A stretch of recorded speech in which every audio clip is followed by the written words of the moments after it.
يعلم أن القرآن عندنا وعند سائر الأئمة اسم للنظم معجز والمعنى المستفاد أي لمجموعهما، والغرض من هذا أنه اسم للنظم الدال على المعنى، لأنه هو الموصوف بالإنزال والإعجاز والعربية وغيرها من الأوصاف المنصوصة نصا جديا، بحيث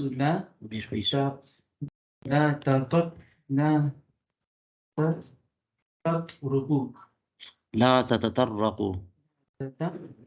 الشرك إليه. أما المعنى المستفاد فقط فليس بالقرآن حقيقة. هذا يؤكد ما قلنا في تحقيق الكلام القديم. بس کریے.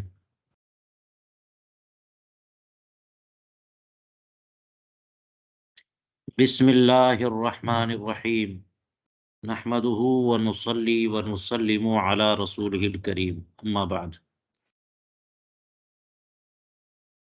فواتح الرحمود شرح مسلم الثبوت.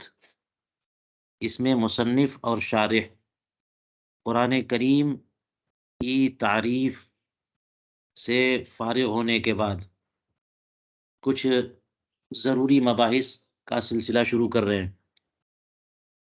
قرآن کریم کے تعلق سے مرکزی بات یہ ہے کہ قرآن نظم اور معنی دونوں کے مجموعے کا نام ہے. اسی کو یہاں پہ فرمایا کہ اعلم ان القرآن عندنا اسم لکل من النظم المعجز والمعنى المستفاد. یہ بات ذہن میں رکھنی چاہیے کہ قرآن ہمارے نزدیک، اور ہمارے نزدیک سے مراد یہ نہیں ہے کہ ہم حنفیہ کے نزدیک بس، بلکہ وعند سائر الائمہ تمام ائمہ مجتہدین کے نزدیک نظم معجز اور معنی مستفاد کے دونوں کے مجموعے کا نام ہے.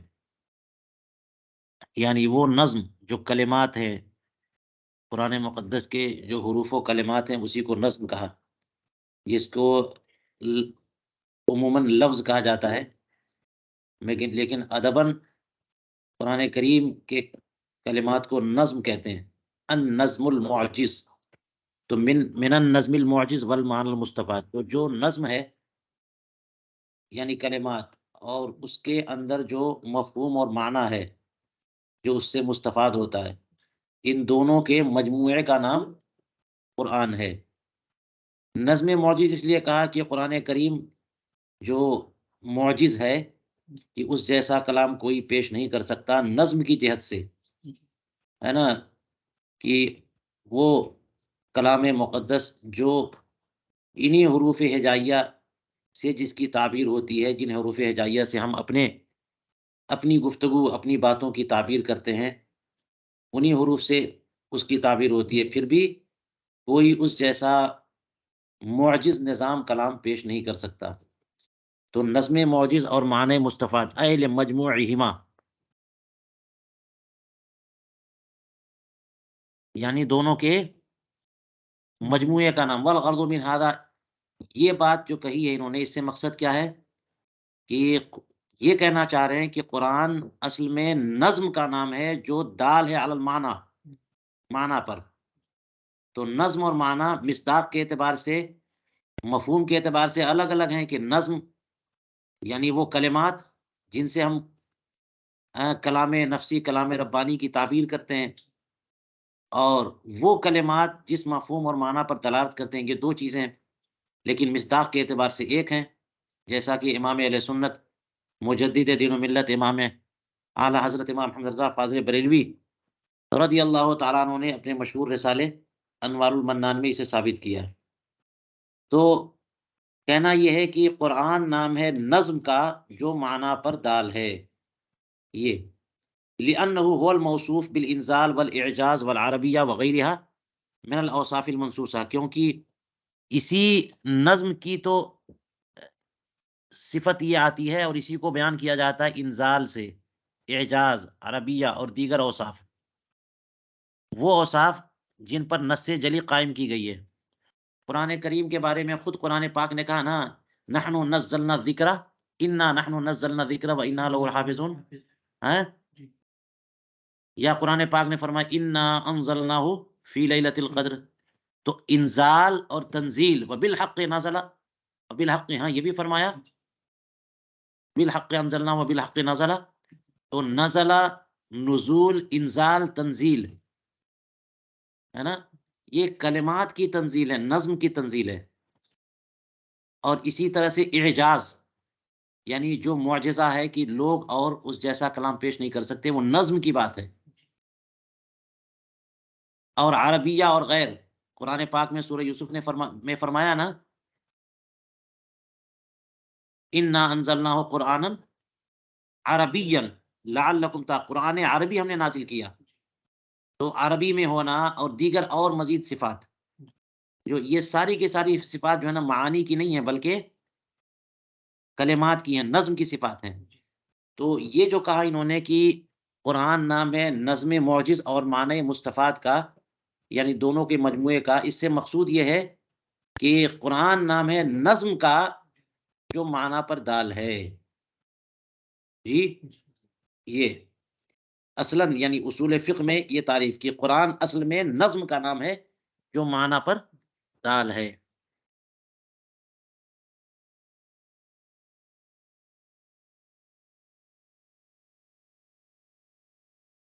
کہ انزال و اعجاز و عربیہ اور دیگر اوصاف، ہے نا، سے اسی کو متصف کیا جاتا ہے، ہیں؟ اور یہ کہاں پہ متصف کیا گیا؟ منصوصات میں، نصوص میں، وہ اوصاف جو منصوص ہیں بطور نص جلی، اس طور پر بڑی بڑی وضاحت کے ساتھ جو ہے نا قرآن پاک کی آیتیں قرآن پاک کے انزال کے معاملے میں، اعجاز کے معاملے میں، عربی ہونے کے معاملے میں اتنی واضح ہیں کہ اس تک کوئی شبہ بھی نہیں جا سکتا، کوئی شبہ اس تک راہ نہیں پا سکتا۔ اب دیکھیے امل معنی المستفاد فقط فلیس بقرآن، اب یہاں سے یہ بات آئی کہ قرآن جب نظم کا نام ہے جو معنی پر دال ہے، تو صرف معنی مستفاد پر قرآن کا اطلاق ہوگا کہ نہیں ہوگا؟ وہ قرآن ہے کہ نہیں ہے؟ یہاں کہہ رہے ہیں نہیں، اما المعنی المستفاد فقط فلیس بقرآن، حقیقتاً جو مفہوم اور معنی آپ سمجھ رہے ہیں صرف وہ حقیقتاً وہ قرآن نہیں ہے، قرآن نہیں ہے۔ هذا يؤكد ما قلنا في تحقیق الکلام القدیم،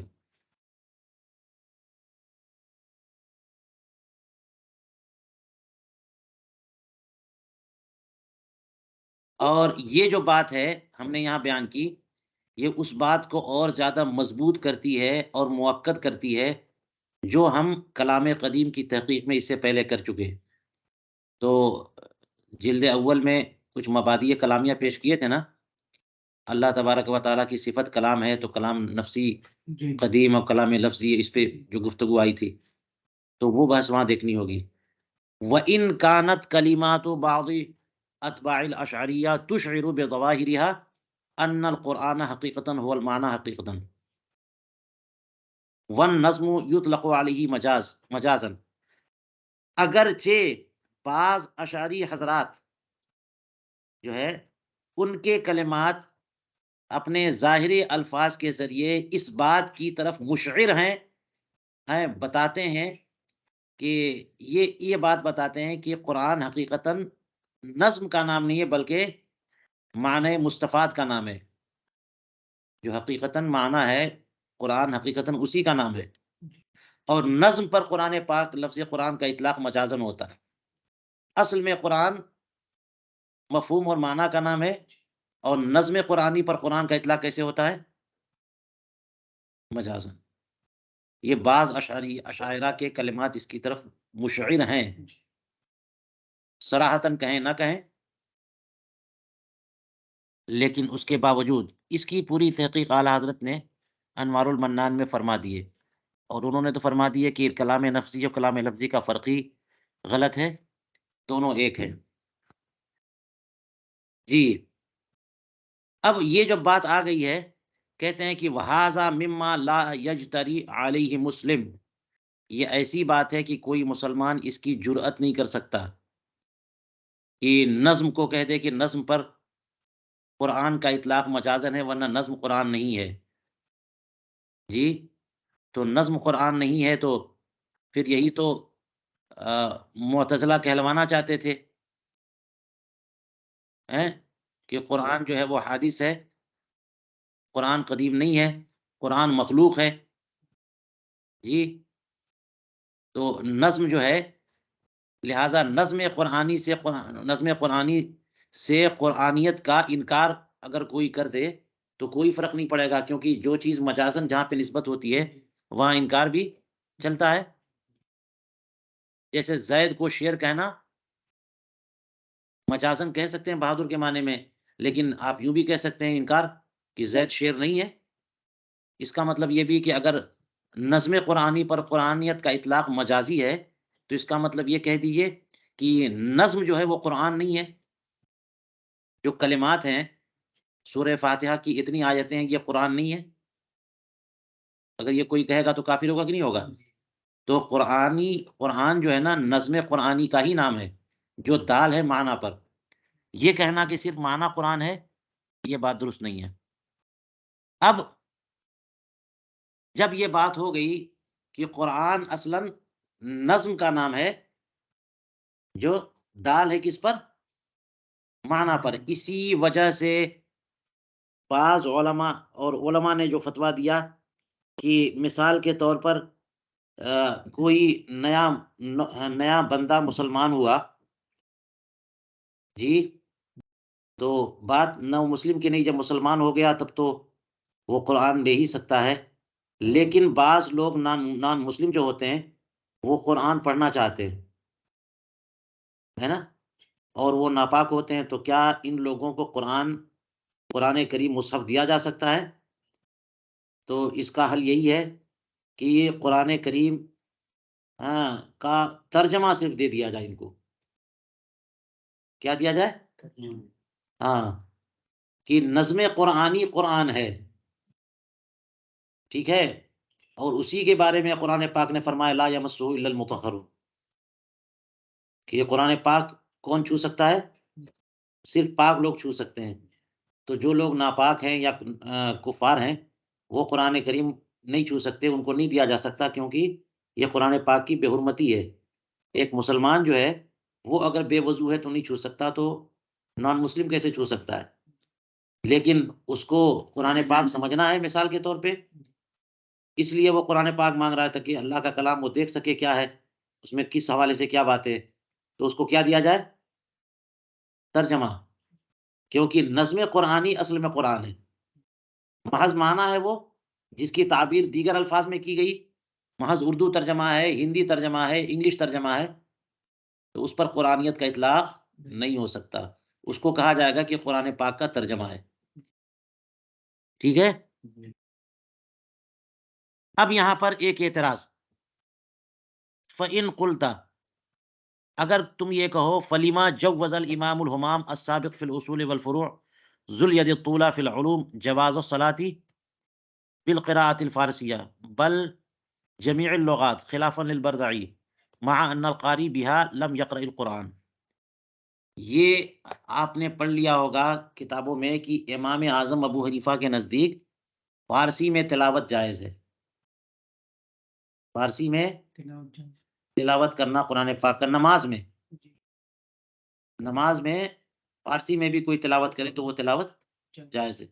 اور فارسی کی جو بات آئی ہے وہ اس لیے کہ اس زمانے میں فارسی اس علاقے میں رائج تھی، تو بات یہ نہیں ہے کہ صرف فارسی کی بات، یعنی کسی اور زبان میں بھی قرآن کریم کی کوئی تلاوت نماز میں کرے تو وہ کر سکتا ہے، بات سمجھ میں آ رہی ہے؟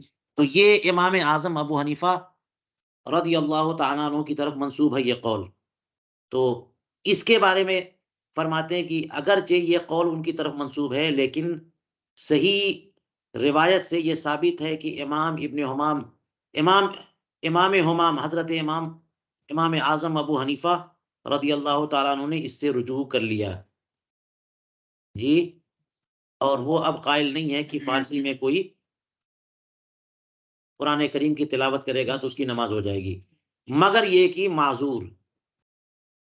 تو عذر کے مسائل مختلف ہوتے ہی ہیں. تو وہی کہنا ہے کہ فَإِنْ قُلْتَ، اگر آپ کہو کہ پھر امام ہمام جو کہ اصول و فروع میں سب پر سبقت لے جانے والے ہیں اور تمام علوم میں بڑے لمبے ہاتھ والے، بڑی قدرت والے ہیں، وہ کس طرح سے فارسی زبان میں نماز کے جواز کے قائل ہیں، فارسی زبان میں قرات کے ذریعے نماز کی جواز کے قائل ہیں.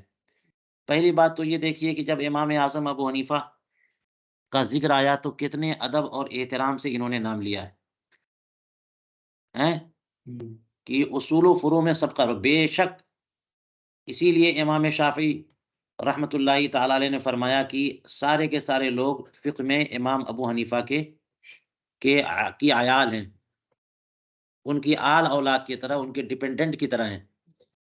ٹھیک ہے، کیونکہ انہوں نے ہی پہلے اصول بنائے جی، اور پھر اصول پر فروع کی تخریجات فرمائی، تو جس سے جو ہے نا اصول کی راہیں سب کے لیے ہموار ہوئیں.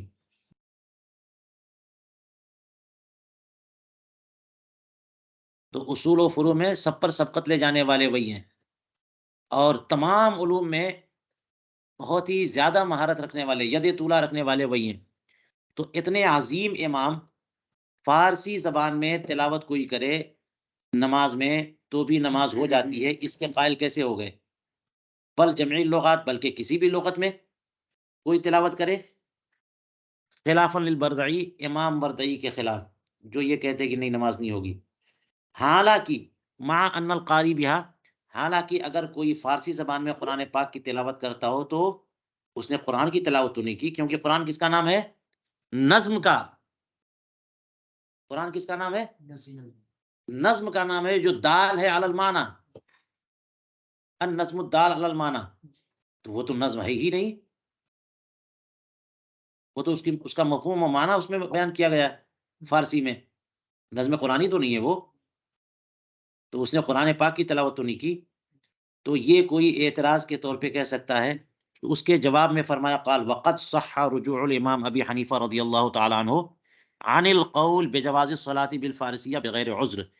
بغیر عذر اگر کوئی فارسی زبان میں تلاوت کرتا ہے نماز میں تو امام ابو حنیفہ اس سے رجوع فرما چکے ہیں. اب جو قول مرجوع عنہ ہے اس سے استدلال کیا مطلب ہے؟ اس کو کیوں یہاں پہ پیش کیا جا رہا ہے؟ فلا اشکال، لہٰذا کوئی یہاں پر اشکال نہیں ہے. یہ جو کہا بغیر عذر، اس سے بات سمجھ میں آئی کہ عذر کی وجہ سے اگر کوئی تو کرے تو یہ الگ کیس ہے. بالکل کوئی بندہ معذور ہے تو معذور کے لیے تو آپ کو پتہ ہے نا کہ کتنی اجازتیں ہوتی ہیں. اگر کوئی بندہ بالکل امی ہے، کچھ بھی نہیں کر پا رہا ہے، تو جتنا وہ کہہ سکے اللہ اللہ کہہ سکے اسی طرح نماز پڑھ لے. اور اس کو حکم یہ ہے کہ کسی قاری کی اقتدا کرے ہر نماز میں، ہر نماز میں کسی قاری کی اقتدا کرے، سنتوں میں بھی اقتدا کرے. وہ تو بغیر عذر کے یہ معاملہ ہے کہ عربی کے علاوہ کسی اور زبان میں تلاوت نہیں کر سکتے، نماز نہیں ہوگی. ہاں عذر ہے تو پھر عذر کا معاملہ الگ ہوتا ہے. وقد روى الرجوع نوح بن ابراہیم، امام ابو حنیفہ رضی اللہ تعالیٰ عنہ نے جو رجوع کیا ہے اس کو کس نے بیان کیا؟ یہ نوح ابن مریم انہوں نے. وفی الکشف، اور کشف سے مراد ہو سکتا ہے کشف الاسرار ہو. فرماتے ہیں اس میں لکھا ہے کہ ذکرہ الامام فخر الاسلام فی شرح المبسوط، کہ اس بات کو امام فخر الاسلام بزدوی رحمۃ اللہ تعالی علیہ نے مبسوط کی شرح میں بھی لکھ دیا ہے. اور اسی کو اختیار کیا قاضی امام ابو زید نے اور عام محققین نے، اور اسی پر فتویٰ ہے. کیا؟ کس پر فتویٰ ہے؟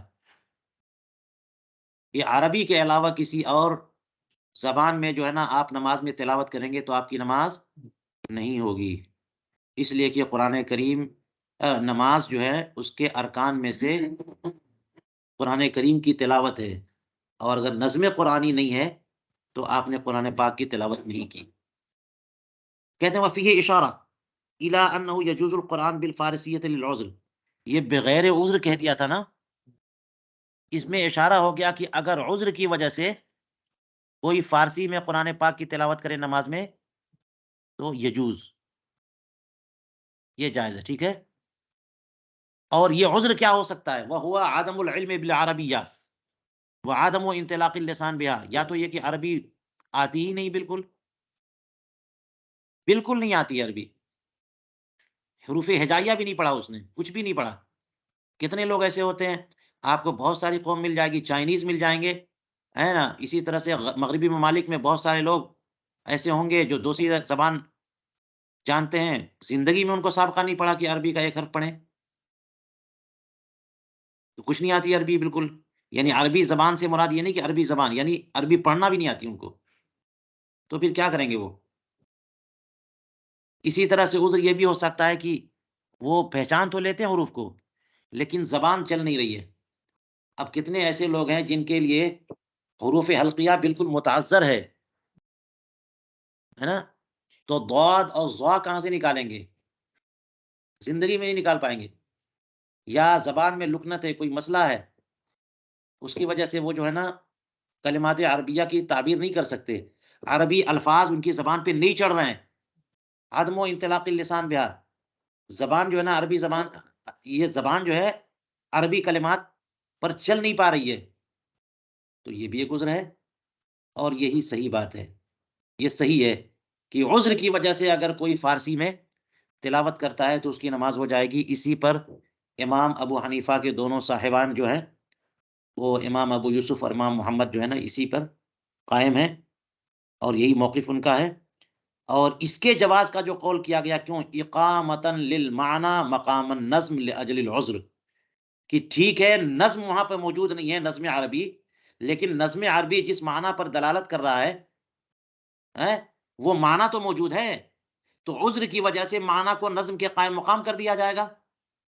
یہ پریشانی ہے، یہ عذر ہے، تو قرآن کا کچھ حصہ تو ہے وہ، اور وہ کیا حصہ؟ مفہوم اور معنی، کیونکہ قرآن نام ہے نظم کا جو دال ہو علی المعنی، تو نظم نہیں ہے، معنی ہے، عذر کی بنیاد پر اس کو نظم کے قائم مقام سمجھیں گے، معنی کو نظم کے قائم مقام۔ اب دیکھیے اس کے لیے ایک استشہاد کر رہے ہیں، فرماتے ہیں کہ وقت سمعت من بعض الثقات، بعض ثقات سے، معتمد سے میں نے یہ سنا ہے کہ ان تاج العرفاء والاولیاء صاحب السلاسل الحبیب العجمی صاحب تاج المحدثین امام المجتہدین الحسن البصری قدس اللہ سرہما ووفقنا لما یرضاہ بجمن برکتہما کان یقرأ القرآن فی الصلاۃ بالفارسیہ لعدم انطلاق لسانی باللغت العربیہ۔ دیکھیے حضرت حبیب عجمی رضی اللہ، بڑے زبردست ولی ہیں، بہت پائے کے بزرگ، حبیب عجمی، حضرت حبیب عجمی، ان کے بارے میں کیا فرما رہے ہیں کہ یہ روایت مجھ تک پہنچی کہ حضرت حبیب عجمی رضی اللہ تعالیٰ عنہ یہ نماز میں قرآن کریم کی تلاوت فارسی میں کرتے تھے۔ کون؟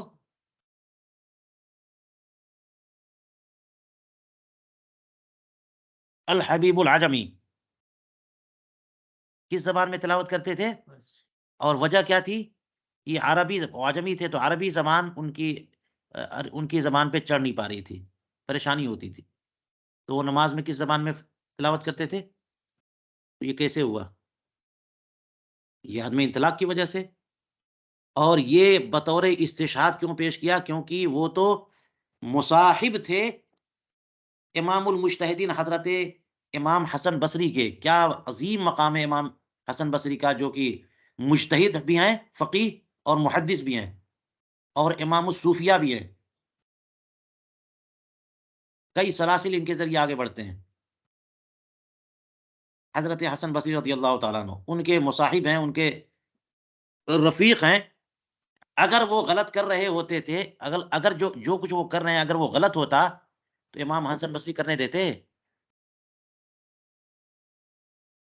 یہاں پر دیکھیے یہ طریقہ ہے بڑے بڑے محققین کا کہ جب بزرگوں کا تذکرہ آتا ہے تو تمام تب تر القاب و آداب کے ساتھ ان کا ذکر کرتے ہیں، کہ حضرت حبیب اعظمی کو انہوں نے کیا کہا؟ تاج العرفاء، تاج العرفاء، تاج الاولیاء، صاحب السلاسل، الحبیب العجمی، اور یہ صاحب کس کے ہیں؟ تاج المحدثین، امام المجتہدین. تو یہ ہمارے جو ہے نا محققین مصنفین کا طریقہ ہے کہ جب بزرگوں کا تذکرہ آتا ہے تو ان کے لیے القاب و آداب بیان کرنے میں کوئی بخالت نہیں ہونی چاہیے.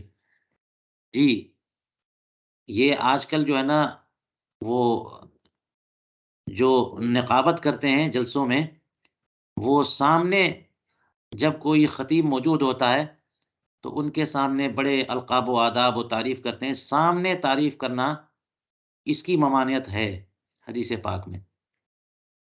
لیکن جو ہمارے اکابر ہیں گزر گئے، ان کا جب تذکرہ آئے تو اس میں تعریفی کلمات اور القاب و آداب بیان کرنے میں کوئی کمی نہیں کرنی چاہیے. بات سمجھ میں آئی؟ جی. تو اس لیے اگر کوئی بندہ جو ہے القاب و آداب سے بزرگوں کا تذکرہ کیا جائے، اس میں انقباض نفس محسوس کرتا ہو تو یہ اس کے دل کی خرابی ہے. بزرگوں کا تذکرہ جو ہے نا پوری شان و شوکت کے ساتھ ہونا ہی چاہیے. جی. اور آخر میں انہوں نے فرمایا قدس اللہ سرہما و وفقنا لما یرضاہ بیمن برکتہما. ان کی برکت سے اللہ تبارک و تعالی ہمیں بھی وہ توفیق عطا فرمائے جس سے وہ خود راضی ہو جائے. یہ بزرگ جو ہے قرآن کریم کی تلاوت کس زبان میں کرتے تھے؟ چلیے یہ بات مکمل ہو گئی. لہٰذا بات یہ ہے کہ نظم قرآنی کا نام قرآن ہے، نظم عربی کا نام قرآن ہے، جو دال ہے علی المعنی. ٹھیک ہے؟ لہٰذا کوئی بندہ اگر صرف ترجمے کی تلاوت کرے گا تو وہ قرآن پڑھنے والا نہیں ہے. عذر کا مسئلہ الگ ہے، عذر میں اجازت ہے کہ نظم کو جو ہے معنی کو نظم کے قائم مقام مان لیا گیا مجبوراً. کہتے ہیں والمشہور فی الجواب ان ھذا التجویز لیس لاجل کون القرآن معنی. یہ جو مسئلہ آ گیا کہ عذر کی وجہ سے فارسی زبان میں قرآن کریم کی تلاوت نماز میں جائز ہوئی. اگر معنی قرآن نہیں ہے تو کیسے اس کے جواز کا قول بعض علماء نے کیا اور صاحبین نے کیا. تو اس کا جواب کہتے ہیں مشہور اس کے جواب میں مشہور یہ ہے کہ یہ تجویز یہ اس وجہ سے نہیں ہے لأجل کون قرآن المعنی فقط، کہ قرآن محض معنی کا نام ہے، محض معنی کا نام قرآن ہے. اس وجہ سے نہیں ہے یہ تجویز کہ عذر کی وجہ سے کوئی معذور جو ہے صرف معنی کی تلاوت کر لے کسی اور لینگویج کسی اور زبان میں تو یہ کام ہو گیا کیونکہ قرآن ہی پڑھا اس نے. اس وجہ سے نہیں ہے، بل لأن النظم رکن زائد فیجوز سقوط وجوبہ، بلکہ اس کے جواز کی وجہ یہ ہے کہ نظم قرآنی، نظم عربی یہ رکن زائد ہے تو اس کا وجوب ساقط ہو جاتا ہے. کبھی کبھی جو بھی رکن زائد ہو، زائد ہونے کا معنی یہ کہ اضافی چیز ہے، وہ ایکسٹرا ہے. تو جو چیز زائد ہوتی ہے کبھی کبھی وہ حذف بھی ہو جائے تو کوئی فرق نہیں پڑتا. ٹھیک ہے؟ تو وجہ اس کی یہ ہے کہ نظم عربی یہ رکن زائد ہے. وَأَشَارَ الْمُصَنِّفُ إِلَيْهِ مَعَ مَا فِيهِ وَلَهُ. یہ جواب مشہور جواب کے طور پہ پیش کیا جاتا ہے. اس جواب میں خرابی ہے، اس جواب میں کمی ہے، تو اس لیے مصنف نے اس کی طرف اشارہ کیا کہ جو ہے نا ما فیہ وَلَهُ، اس جواب میں جو خوبی ہے اور جو خرابی ہے دونوں کو ساتھ لے کر کے انہوں نے بیان کیا. اور مصنف فرماتے ہیں وَقَوْلُهُمْ النَّظْمُ رُكْنٌ زَائِدٌ تناقض. یہ جو قول بعض لوگوں نے کیا ہے کہ نظم رکن زائد کا نظم رکن زائد ہے، یہ تو قول تناقض سے بھرا پڑا ہے. اس میں تناقض ہے. کیوں؟ اس لیے کہ یہ کہنا کہ ان نظم رکن زائد، نظم قرآنی رکن زائد ہے. رکن ہو اور زائد ہو، رکن وہ ہے جس سے کسی شے کا خمیر ہوتا ہے، تیار ہوتا ہے، وہ شے اسی پر مشتمل ہے. اور زائد وہ ہے کہ جو شے کی حقیقت سے اضافی چیز ہو کہ اگر وہ ہٹ بھی جائے تو کوئی فرق نہ پڑے، اور رکن اگر ہٹ گیا تو پھر وہ چیز ہی ختم ہو جائے گی. جو رکن ہو وہ زائد نہیں ہو سکتا، جو زائد ہو وہ رکن نہیں ہو سکتا. تو آپ رکن بھی بول رہے ہیں اور کیا بول رہے ہیں؟ یہ کیسے ہو گیا؟ تو یہ تناقض ہے. رکن اور زائد ہونے میں، کسی شے کے رکن ہونے میں اور اسی کے زائد ہونے میں کیا ہے؟ تناقض ہے. جو رکن ہے کبھی بھی زائد نہیں ہو سکتا، وہ ضروری پارٹ ہے اس کا. تو وہی کہتے ہیں کہ ان نظم و رکن زائد، جس نے کہا ہے یہ تناقض. لأن الرکنیت ہی الجزئیہ، کیونکہ رکنیت کس کا نام ہے؟ جزئیت کا. وہ شے کا حصہ ہے، اسی سے وہ شے تیار ہوتی ہے. والزیادت والخروج، اور زیادت نام ہے باہر ہونے کا. کوئی چیز زائد ہے اس کا مطلب الگ سے ہے، وہ باہر ہے، ایکسٹرا ہے، وہ انکلوڈ نہیں ہے، وہ ایکسکلوڈ باہر ہے وہ. چلیے، تو یہ کہہ کر کے بعض لوگوں نے جواب دیا ہے کہ نماز میں معذور لوگوں کے لیے ہی صحیح فارسی زبان میں یا کسی اور زبان میں نماز میں جو تلاوت جائز ہے، وہ اسی وجہ سے زائد ہے کہ عربی معنی بھی قرآن ہے اور نظم رکن زائد ہے. تو معذور کے لیے یہ نظم جو ہے نا، یہ رکن زائد ہونے کی وجہ سے اس کو خارج، اس کا وجوب ساقط ہو گیا.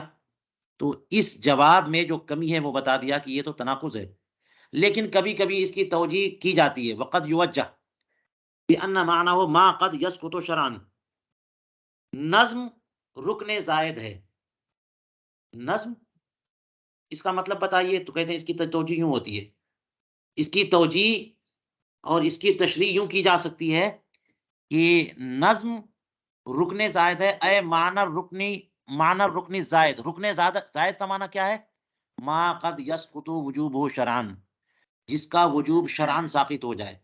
مع بقائی وجوب الرکن الاخر، یہ دوسرے رکن کے وجوب کے بقا کے ساتھ ساتھ. یہ مطلب ہے رکن زائد کا. وہ جو رکن زائد لغتن ہے، رکن زائد کی کوئی رکن بھی ہو اور زائد بھی ہو، یہ نہیں ہو سکتا.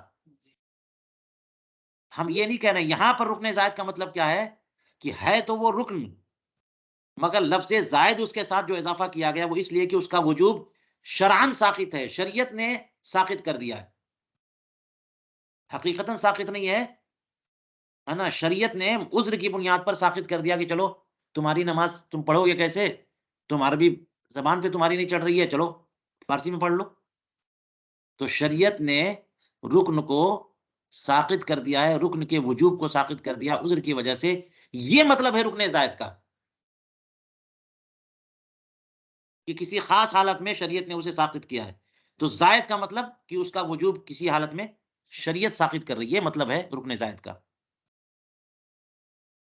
جیسے آپ دیکھ لیجئے، ایمان کا رکن ہے تصدیق بالجنان اور اقرار باللسان، ہے کہ نہیں ہے؟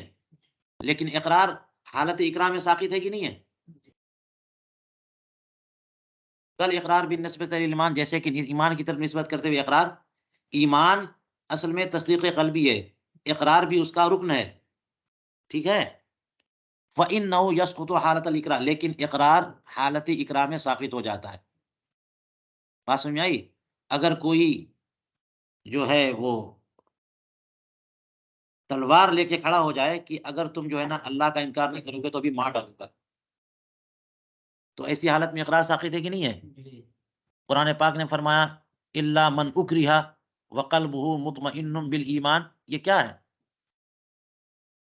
حالت اکراہ میں کسی نے مجبور کر دیا، جان سے مارنے کی دھمکی دے دی، اب وہ انکار کر دے گا اور اقرار نہیں کیا اس نے، اقرار کے منافی کوئی کام کر دیا، معذور ہے بندہ، اقرار ساقط ہے اس سے. اس ٹائم مسلمان رہے گا وہ، کیونکہ دل میں ایمان ہے اس کے. تو جیسے حالت اکراہ میں اقرار ساقط ہے، اقرار کا وجوب، اسی طرح سے ہے نا حالت عذر میں نظم بھی ساقط ہے، نظم کا وجوب. فن نظم و رکن زائد سقط افتراض فی الصلاۃ خاصتاً. تو اسی طرح سے نظم بھی کیا ہے؟ رکن زائد ہے، جس کا نماز میں فرض ہونا ساقط ہو جاتا ہے، خاص طور سے نماز میں فرض ہونا ساقط ہو جاتا ہے. لأجل دلیل لاح لہ، کسی دلیل کی وجہ سے جو اس کے لیے ظاہر ہو گئی. اور وہ کیا ہے؟ یعنی اگر بندہ مراد ہے تو اس سے مراد یہ کہ وہ بندہ معذور ہو گیا. لیکن جو لوگ یہ موقف رکھتے ہیں وہ مراد ہوں کہ بعض ائمہ کرام نے یا ہمارے ائمہ میں صاحبین نے جو یہ فرمایا کہ معذور بندہ فارسی میں بھی تلاوت کر سکتا ہے، تو کیسے جو ہے وہ عربی نظم عربی کے وجوب کے سقوط کا قول کیا؟ لأجل دلیل، کسی خاص دلیل کی وجہ سے جو ظاہر ہوئی، اور وہ کیا دلیل ہو سکتی ہے؟ دیکھیے دو دلیل، وَلَعَلَّهُ، شاید وہ وجہ کیا ہے؟ من التبعیضیہ، یہ اللہ تعالیٰ کے قرآن کلام میں فَقْرَؤُوا مَا تَيَسَّرَ من القرآن، یہ من بیانیہ ہو تو اس سے مراد ہے قرآن، قرآن پڑھو جو ہو سکے، اور من اگر تبعیضیہ ہو تو قرآن سے، تو جب تبعیضیہ ہوگا تو اس کا مطلب یہ قرآن نظم بھی ہے اور اس کا ایک حصہ معنی بھی ہے، تو نظم نہ صحیح معنی ہی صحیح، من تبعیضیہ سے یہ مفہوم نکلے گا کہ نہیں نکلے گا؟ اور اس وجہ سے کہ وَقَوْنِ الْمَعْنَى اصلاً مقصوداً، کی معنی ہی تو اصل مقصود ہے، قرآن کریم جو ہے نا ہدایت کے لیے آیا نا، تو لفظ پڑھ پڑھ کے کوئی ہدایت پا جائے گا؟ ہیں؟ ان اللہ لا یغفر ان یشرک به ویغفر ما دون ذلک، اس کا مفہوم و معنی سمجھیں گے تب نا آپ دلیل پر قائم کریں گے کہ کفار کی بخشش نہیں ہوگی۔ تو مقصود کیا ہے؟ معنی مقصود ہے، تو جب معنی ہی مقصود ہے تو اس وجہ سے کوئی بندہ فارسی میں تلاوت کر رہا ہے تو جو اصل مقصود ہے وہ تو پڑھ ہی رہا ہے وہ۔ یہ دو وجہیں ہیں جس کی بنیاد پر بعض ہمارے ائمہ نے فرمایا کہ معذور کے لیے فارسی میں تلاوت کرنا بالکل درست ہے جی، وہ اس وجہ سے نہیں کہ معنی ہی قرآن ہے، بلکہ اس وجہ سے جو دلیل بتائی۔ چلیے بات ہو گئی، کہتے ہیں وما فی الہدایہ من الاستدلال بقوله تعالی وانہ لفی زبر الاولین وفیہ المعنی دون اللفظ، اس کا مطلب یہ ہوا کہ بعض فقہا یہ کہتے ہیں کہ معنی پر بھی قرآن کا اطلاق ہوتا ہے، معنی بھی قرآن ہے نا؟ تو وہی کہہ رہے ہیں کہ صاحب ہدایہ نے جو ہدایہ میں دلیل دی ہے کہ قرآن پاک نے فرمایا وَإِنَّهُ لَفِي زُبُرِ الْأَوَّلِينَ، کہ یہ قرآن پہلوں کے صحیفوں میں بھی ہے، تو جو پہلے صحیفے گزرے ان میں تو قرآن، ان میں تو عربی زبان میں وہ صحیفے نہیں تھے، سریانی ہے، عبرانی ہے، اور بھی نہ جانے کس کس زبان میں اللہ تعالیٰ کے صحیفے نازل ہوئے، تو پہلے کے صحیفوں میں جو نازل ہوا اس کو کہا گیا کہ یہ قرآن ہے، وہ زبانیں الگ تھی، تو کیسے یہ قرآن ان قرآن کو ثابت کیا جا رہا ہے ان پہلے کے صحیفوں میں؟ اس کا مطلب یہ کہ یہ مفہوم اور معنی وہاں پہ تھا، یہ استدلال کیا صاحب ہدایہ نے، نظم تو نہیں ہے، نظم عربی نہیں ہے وہ، لیکن معنی اور مفہوم ہے، اس پر قرآن کا اطلاق ہوا، وفیہ المعنی دون اللفظ، وہاں پہ معنی تو ہے لفظ نہیں ہے، ٹھیک ہے؟ فلعل مرادہ، تو جو صاحب ہدایہ نے وَإِنَّهُ لَفِي زُبُرِ الْأَوَّلِينَ سے استدلال کیا ہے، شاید ان کی مراد یہ ہے کہ الرکن المقصود هو المعنی، کہ رکن مقصود معنی ہے، یعنی نظم بھی رکن ہے اور معنی مستفاد بھی رکن ہے، لیکن نظم موجز ہے اور معنی مقصود ہے۔ قرآن ہدایت کے لیے آیا تو وہ ہدایت کس سے ملے گی؟ اس کے معنی سے، حتی جعل کأنہ القرآن، کہ رکن جو مقصود ہے وہ معنی ہے، اس طور پر کہ اس کو اسی کو قرآن قرار دیا گیا یہاں پہ، وَوُصِفَ بِكَوْنِهِ فِي زُبُرِ الْأَوَّلِينَ، اور اسی کو اس بات سے متصف قرار دیا گیا کہ وہی پہلوں کے صحیفوں میں تھا اور ہے، وَإِلَّا، یہ مطلب ہے کہ رکن مقصود معنی ہے، رکن مقصود معنی، بس یہی کہ وہی معنی ہے، وہی قرآن ہے، یہ نہیں، بلکہ رکن مقصود معنی جو ہے نا رکن مقصود ہے، ورنہ کہتے ہیں فلا یصح هذا الاستدلال فی مقابلۃ النصوص القطعیہ، نصوص قطعیہ کے مقابلے میں یہ استدلال کیسے چلے گا؟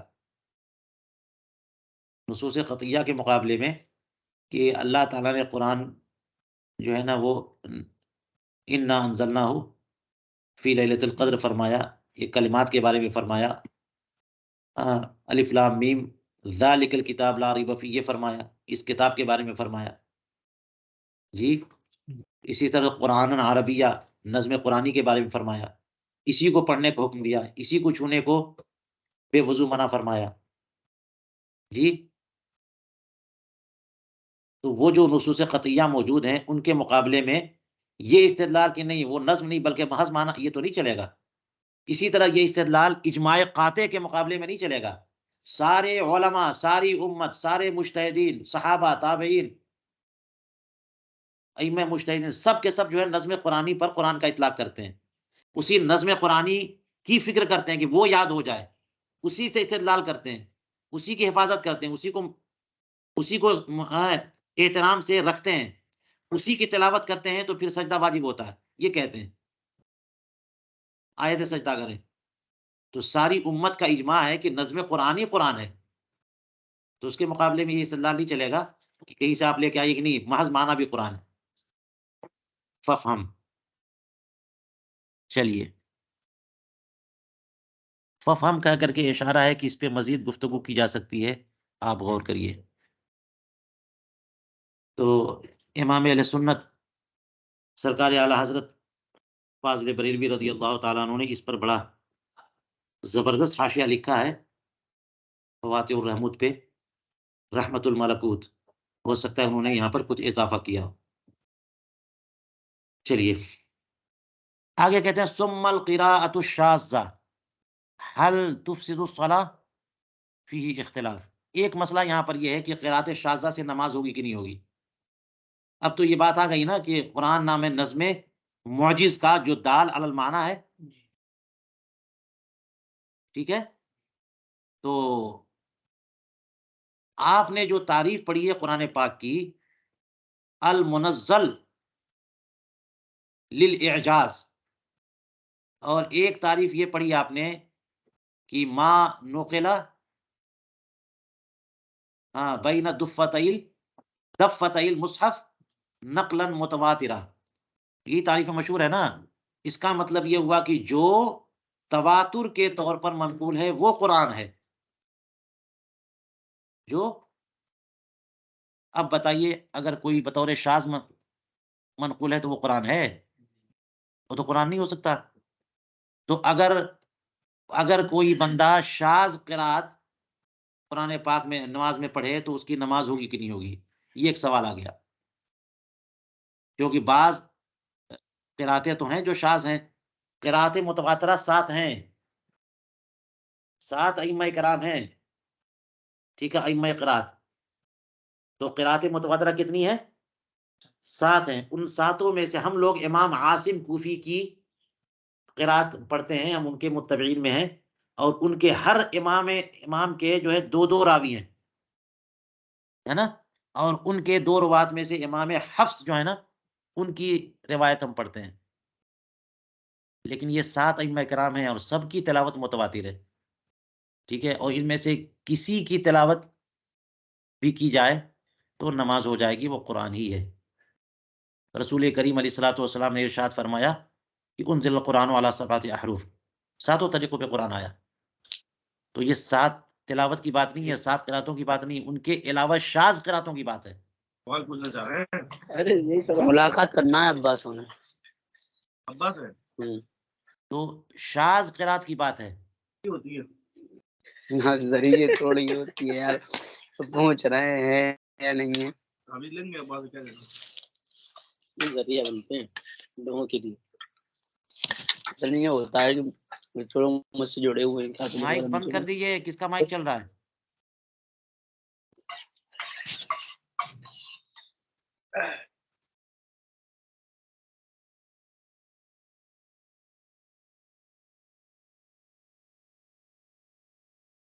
تو اب دیکھ لیجئے یہ جو گفتگو شروع کی انہوں نے کہ کیا قرات شاذہ سے نماز ہوگی کہ نہیں ہوگی، اس سے پہلے ہم نے بتا دیا کہ قرات شاذہ قرات متواترہ نہیں ہے نا، اور قرآن کیا ہے؟ قرات متواترہ ہے، ما نقل متواترا۔ تو قرات شاذہ مع انہا لیست من القرآن اتفاقا، حالانکہ اس بات پر اتفاق ہے کہ قرات شاذہ قرآن نہیں ہے۔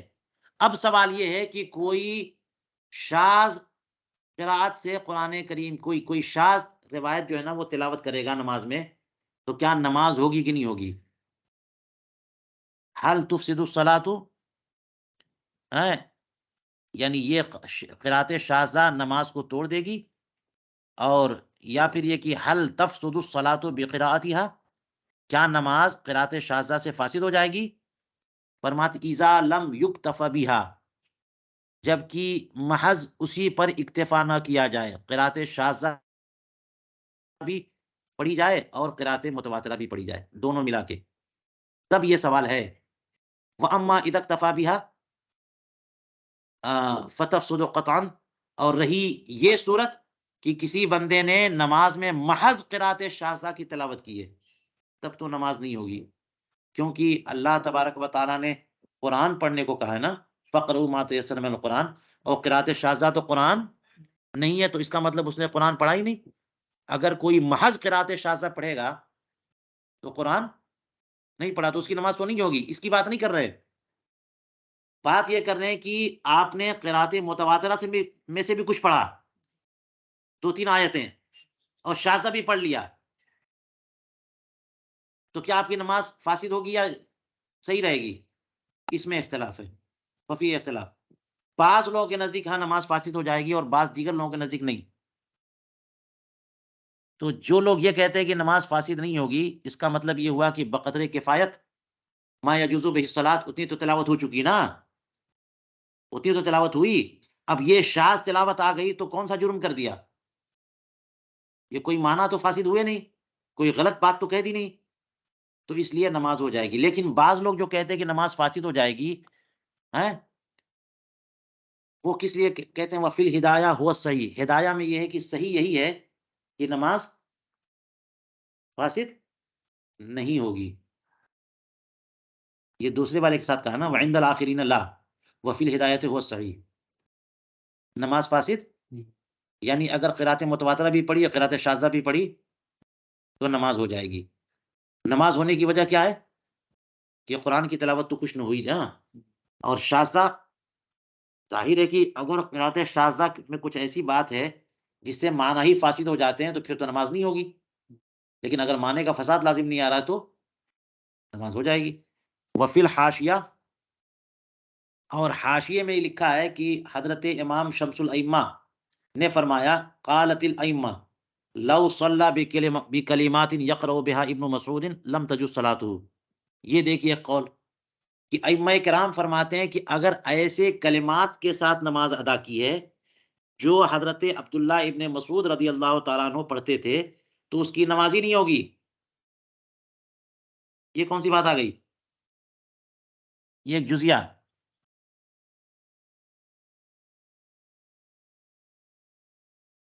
اور یہ بات چل رہی ہے شاذ قرات کی، شاذ قرات کی بات ہو رہی ہے کہ شاذ قرات قرآن نہیں ہے، لہٰذا کوئی نماز میں وہی قرات کرے گا تو اس نے قرآن نہیں پڑھا، لیکن قرآن کے ساتھ وہ اس نے شاذ قرات پڑھ لی تو اختلاف ہو گیا۔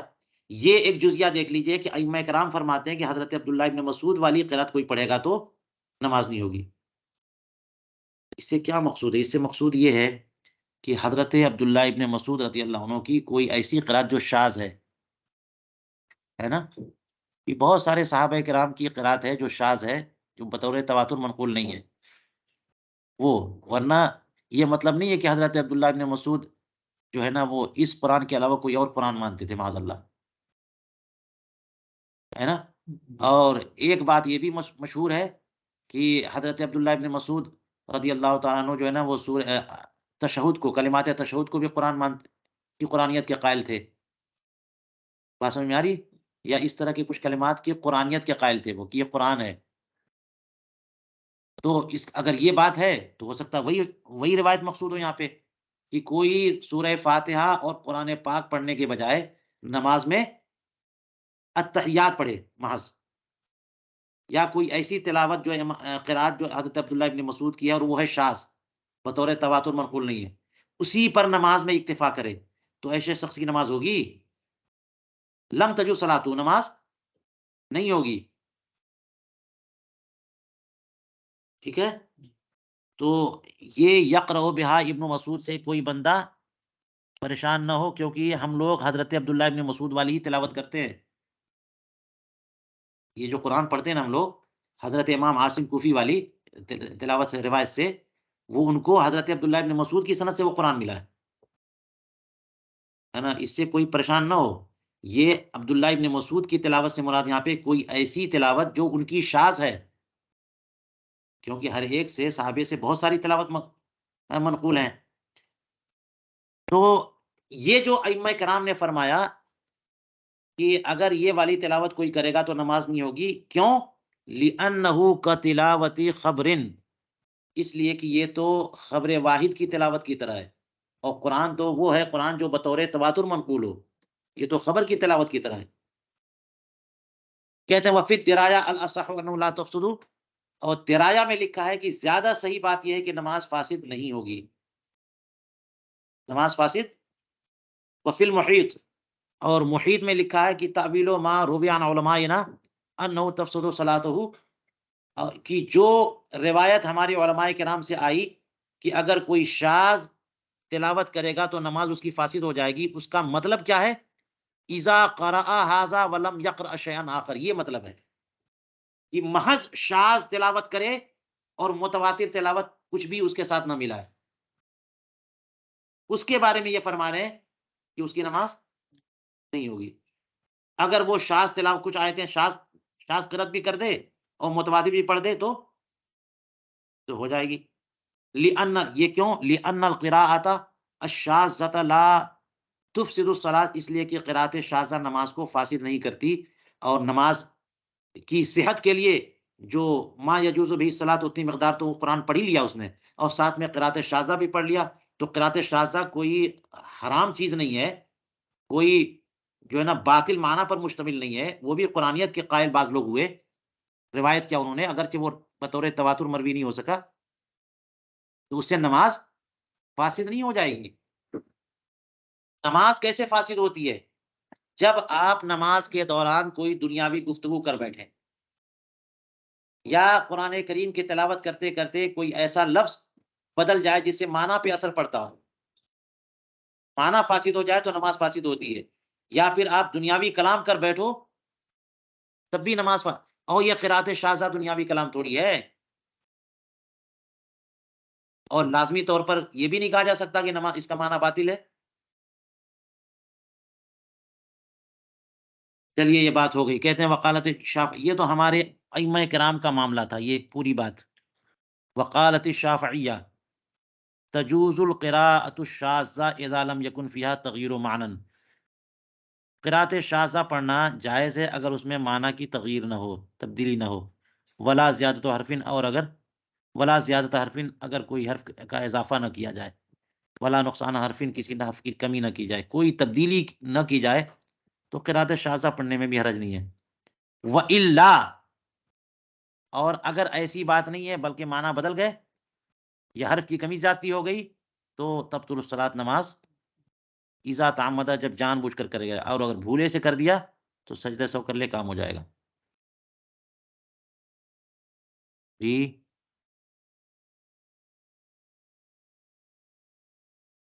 چلیے اگلا مسئلہ یہاں پہ شروع ہو رہا ہے، اس کو انشاءاللہ ہم کل پڑھیں گے.